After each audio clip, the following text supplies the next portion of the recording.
Hello and welcome to Gifted Underachievers, the podcast for mid-level creatives with delusional ambitions. In this segment, I tell James my news on the grant experiment, and we talk about the ramifications. Hope you enjoy. Patricia, Yes, you've James. recently had a monumental victory. Thank you. Please tell us about your greatness. Well, what happened was in mid-February I applied to get a grant from the Access Copyright Foundation, which is a Canadian organization, and the grant is called the Marion Heb Research Program. And I just heard from them a couple of days ago, and I'm just going to read the letter they sent. Hi, Pat. Thank you for taking the time to apply for funding from the Access Copyright Foundation. Blah, blah, blah, a little bit more. While the review panel convened to assess the applications, recommended your application for funding. Can I break in just really because Yeah. that's I had to read a couple of times when you forwarded the email. So I just want to be everybody catches. They recommended that your application be funded, that your project receive funding. Yeah, they recommended my application for funding. We are sorry to inform you that the Access Copyright Foundation is unable to provide you with a grant, as there were not sufficient funds available to support all of the recommended applications. So that's kind of interesting because obviously they have a money amount in total, but they're not asking the review panels to stop when the max is reached. Okay, not sufficient funds available to support all the recommended applications. Grants are allocated as recommended by the review panel, beginning with the applicant ranked first on the list and continuing down the list until all of the funds are assigned. So they rank everybody's application. It's obviously based on merit, I'm assuming. So clearly I was not the applicant ranked first on the list, or I would have gotten money. And that's no surprise. It's my first time applying for this grant. I didn't know what the fucking inquiry question was. I had to Google it and watch 5th grade videos. A bunch of fifth graders Yeah. telling you how to do it, right? All right. I'm kind of amazed that I even got recommended. But anyway, what they did was they make the list, and then I guess they just assign the funds until the funds run out, and then they send everybody who they had still said, yes, we'd like to give this person a grant. Those people like me who weren't high enough on the list to get some money, they send them this letter. Mhm. Okay, so I'm going to go on. Information about this program, including the next deadline, is available on this website. If you have any questions or wish to discuss how you may strengthen your next application, please contact the program consultant. And then they give that person's name, 2 different phone numbers. One, if you're in the province this person's in, one, a 1-800 number if you're not, and an email. And then we wish you all the best in your future endeavors. Sincerely, name, and it's the chair, Access Copyright Foundation. So this is very thorough. I think I'm going to look up the next grant deadline. I don't know if it's once a year or if it's more often. And I'm going to contact the program consultant and ask how I may strengthen my next application. So with the goal of landing farther up the list before they run out of money. Right. So the first thing I would say is one, congratulations, because getting recommended, right? Obviously, the committee that's doing this doesn't know how much money there's going to be because obviously it's a little fluid how much they're able to bring in probably year to year or grant period to grant period. I think so. But I would think that they have parameters and guardrails, so it's not like we love everybody, kind of thing. And they are kind of ranking them. And so when you mention that, the merit piece, my first thought was that a granting or anybody who's going to give out money for somebody to do something wants it to be really aligned to what they feel their mission is. Yeah. And so sometimes it may not be quality of the project as much as it is that alignment. Oh, for sure. So there's all these different, variables that can play into that. But, the fact that you made the first cutoff, the big cutoff, Yeah. I think is really cool. Thank And you so much. You asked like where you were on the list. Did they run out of money right at your name or Yeah. I mean, I wonder if I can ask that. I think, there's two things going on. One is there's a review panel, which is a jury of your peers, basically. And then the other one is that there are administrators who know how much the money is. And you can apply for two different amounts. And they might have had a lot of people apply for the bigger amount, which is, I think it's 7,500 Canadian dollars, and it's to travel for your research. And I applied for the next amount, the only other amount, which is 3,500, and that's to do your research locally. I think that I feel good because you said it's a good thing. Like I hadn't been yeah, feeling super good about it, but I appreciate your yeah, there's a little bit of a rug pull your there. yeah, it's not about the money. I'm actually more interested that I would have been given funding if there was funding to be given by the time they got to me. But I think I also feel good because I would say I'm just spitballing here, but when I did my research on this grant, I'm going to say 85 to 90% of the projects were nonfiction, and I was applying with fiction. Wow. Yeah, so I think the only advice I got, so Richard Kelly Kemick suggested saying specifically what research I wanted to access. So I created a 3-page bibliography of stuff I wanted to read, broken down into phases. Over the 6 months period, I was planning to one day a week to work on that particular project and do all that research, basically. So I think that was really helpful.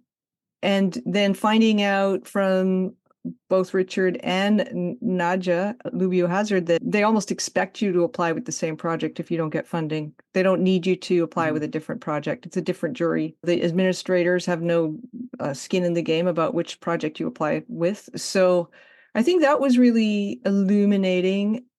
And I also feel good because there's one thing I'm just not sure of, which I will ask the program coordinator when we talk, which is at the point where there's two equally supported projects, they got the same number Mhm. of votes or tallies or whatever from the review panel.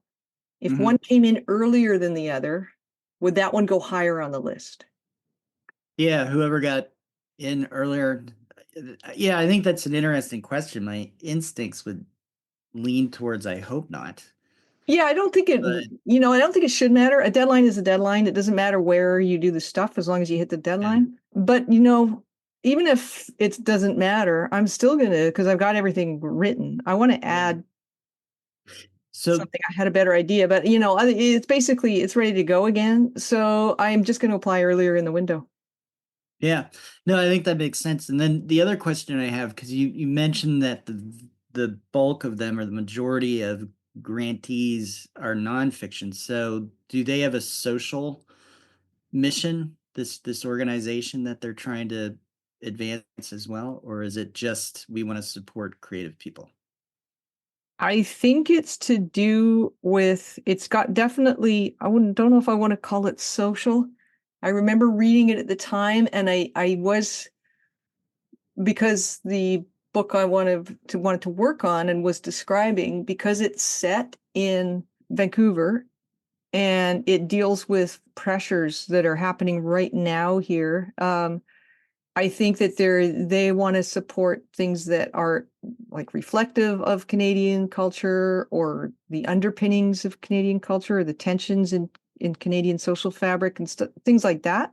So there is sort of a content bent to it, but it's not, they don't specify how they want you to do it. So there's a lot of the nonfiction stuff is about different ethnic groups, Mhm. historical pathways Yeah, arriving to Canada and stuff like that. Even like I think one of the projects was about basketball in Canada, like a history right. of it.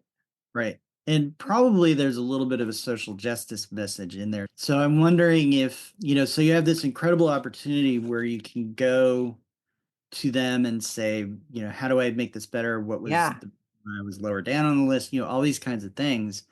And one question I would have is how can I better align my application to your mission? Yeah. Right, because it Love that. feels to me that if they're picking a lot of nonfiction, it's because nonfiction it's so easy for nonfiction to speak very directly towards any kind of a mission that, Yeah. and No, so maybe there's a yeah. way to play that up in your Makes sense. Thank you. application. So That was one question. And then the other thing, and you mentioned that Naja and Richard Kelly Kemick, who we've interviewed, you found those two people through this grant program. Can you tell a little bit of that story? Because I think that's important too. And this relates back to this whole context building that we're Yeah. talking about. So, Yeah. Well, gosh, Henrik Carlson, his essay on his Substack, which is called Escaping Flatland, is the Substack, and then his essay, Everything That Worked Out Well in My Life, followed the same design process, or words to that effect. And I just got heavily into the whole idea of unfolding, as he describes it. And part of that is gathering context and speeding up the rate at which you gather context. And for me, the one way to gather context on this grant was to look at all the people they'd funded, because they do post their names and the projects that they're funding. So it's very easy to gather that kind of context. And then I was realizing at that point that most of them were nonfiction writers. And that's when I started looking at the names of the fiction writers and what their projects were. And then I contacted Nadja Lubio-Hazard and Richard Kelly Kemick and just asked them, did they win for fiction? Because it wasn't 100% clear. I don't know that they said the title of the books people were working on, but it was just, to me, it looked like they had been working on fiction. And so they both got back to me the same day and said, yes, mine was fiction. And Richard gave out a tip saying, this specific tip. And then Nadja also gave a tip or just said, definitely apply. And then we ended up having them on the show because they were just fantastic writers and guests and really fun to talk with. But yeah, so it was really, that happened with the grant application. I think approaching people directly for info wouldn't have been in my toolkit if I hadn't have been trying to unfold. To ride the unfolding. But it was really fruitful in a way that I didn't expect. Right. Yeah. Well, absolutely. So, I mean, and then there's this next piece of this too, which the project itself got better. Yeah. It developed the project. The process of having to write a meaningful inquiry question, process of having to figure out how to write that, actually strengthened my concept, the concept for my novel, unbelievably. Something I would have pantsed my way through in 4 years of hair tearing out stupidity. I have a much better chance of writing, like a first draft that's got stretches of clarity in it, and it is actually going somewhere, which is great. Yeah. So I think that's really cool. So even though ultimately you didn't get the money yet. Didn't get the money this time. There was a lot of growth. There was a lot of benefit and a lot of value to the experience. Yeah. And I have to say, I think the top value, the top two things are not about the money. They are exactly what you just asked about. They're the project development, and even better than that, the pathway, the connection between now us and both Nadja and Richard. I just think, every connection is really important, and not for networking. It's just for understanding life, like writing life. Yeah. No, awesome. Really cool.